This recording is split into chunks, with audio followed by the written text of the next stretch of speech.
একটা সময় আসবে যে হাজারবার চেষ্টা করার পরেও আর কখনো জামাতে নামাজ পড়ার কোনো সুযোগ হবে না।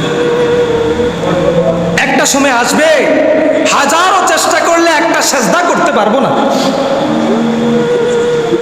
হাসরের ময়দানে আল্লাহ তাআলা বান্দাদেরকে যখন সেজদা করার জন্য বলবে, আর দুনিয়ার জমিনে যারা আল্লাহ তাআলার পরিপূর্ণ আদেশগুলো মানে নাই, যারা দুনিয়ার জমিনে নামাজ আদায় করে নাই, হাজার চেষ্টা করলেও কে মাজাকে কখনো বাঁকা করতে পারবে না, পারবে না। মুহতারাম হাজরিন, আল্লাহ তাআলা দা আমাদেরকে বানাইছেন তার গোলামি করার জন্য, তার গোলামি করার জন্য আল্লাহ তাআলা আমাদেরকে বানাইছেন।